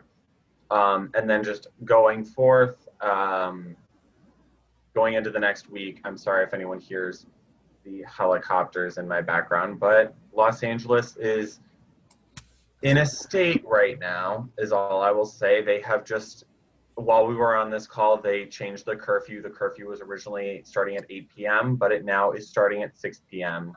And I have no doubt in my mind that that is because people are out there protesting. They're not being violent. They're not being disruptive. Well, they are being disruptive, but they're not hurting anyone. At the worst, you are maybe being inconvenienced in your drive. But these protesters are out there talking about things, not even just talking about things, addressing issues that we have talked about on this show and that need to be addressed. And I just want people knowing going forward that these protests are very important. If you can support them in what ways that you can, you should be doing so. And don't take what the government says at face value and with a lot of these situations, because police have a lot of power in this country and they use it to manipulate things and they use it to exert their own influence over how things are. I mean, just as an example, back when there were widespread protests against quarantine out here, you didn't see the level of militarization that you see right now against people who are protesting police brutality and other systemic injustices that face predominantly Black people in this country. So I guess, as I was saying before, just going forward, please keep these protests in mind. If you go out to these protests, please be safe and know what you're getting into and go prepared. Don't go without a buddy. Don't go without water. Don't go without a mask, because we also are still in a pandemic as well. So you need to be smart.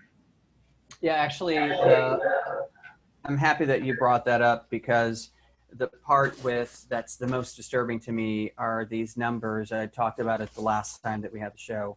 These numbers are continuing to increase and they're not disappearing. They're getting bigger and bigger and bigger every week. And the idea that this protest is pushed to the front focus and everyone is no longer talking about the actual COVID is very disturbing to me, because the two are very intertwined. These numbers are just staggering. And now we're not talking about it. We're talking about the actual violence that's being done. The numbers in the United States currently stand, and this is based off of earlier today, 1.761 million total confirmed cases. Out of that 1.761 million, I should say 1,761,195 cases, 103,501 deaths. That happened the weekend while the Orange Monster decided that he wanted to golf instead. 416,461 are recovered. So you can just do the math. 103,000 deaths, 416,000 recovered. That's 519,000. Where are the rest of those numbers? That's my big concern. That now what they've done state by state is start to change the reporting. They're doing less testing. That doesn't mean that the numbers are decreasing. Now there's more people going back, forced to go back to work or get fired. Either they have to choose, I'm going to go back to work or I'm going to get fired, because they're still trying to wait to get their unemployment checks. And it's not really happening the way that it should. So it's very disturbing. And in Ohio, it's not good either as well. The numbers are still going up, and actually it's kind of creepy what I had projected. It's on track for what I had projected. Same thing with Florida, same thing with Los Angeles. I mean, I should say California. So those are just numbers that are disturbing. We can discuss those next time more in depth, but I hope that you have something good to say for the viewers at home. Unfortunately, Rajee is having some technical difficulties, and she will not be able to say goodbye, but I'm going to try to get a video from her midweek so she can officially say goodbye to everyone for the show. Mick? I guess just going forward, as I said before, please be safe. There is a lot going on right now, and you should be checking on the news. Obviously, don't wear yourself out and don't expose yourself to things that are going to traumatize you or stress you out even further. That said, the point of journalism in a lot of ways is to raise awareness about things that are uncomfortable. And that especially applies to white people like myself. Everything that's going on right now, whether it is these protests that are going on or the issues that we're facing with COVID, a lot of this has to do with the fact that we have ignored a lot of these issues for far, far too long. We have ignored the problems in our healthcare system. We have ignored the problems in our law enforcement systems, and they're coming back to bite everybody in the butt. And this is a time where you can't plead ignorance. This is not a time for you to say that I am not a person who reads the news, because that's a responsibility that you have to have as a person in the 21st century. Like, you should be keeping up with the news. You don't need to be a journalist, but you do need to be aware of what's going on in your community, what is going on in your country, and what you can do to be I would say, yes, a productive citizen, but to be a good citizen is more important right now. I mean, a lot of people can't go to work right now, and you shouldn't measure your worth based on how productive you are. You should measure it on your interactions with people and what you're doing to make this world a better place. That doesn't necessarily have to fall on the work that you do for your job. It can be the work that you do in your community. It can be the work that you do for your neighbor, stuff of that nature. Just like, it's hard to really leave on a positive note right now, because there are a lot of things that are very wrong. So that's kind of all I have to say. Just be safe out there, and do what you can to support the people out there right now who are fighting not just for their rights, but for your rights. Well, thank you very much, Mick, in Los Angeles, California. I want to say thank you to Rajee Narinesingh here in Hollywood, Florida. And I also want to say thank you to Sabrina, as well as Alan. So thank you very much, the viewers at home. If you want to get a hold of Rajee, it's Rajee, R-A-J-E-E, at mySouthernExposure.site. If you want to get a hold of Mick, it's M like Mary, I-C-K, or you could say like Mick Jagger, Mick at mySouthernExposure.site.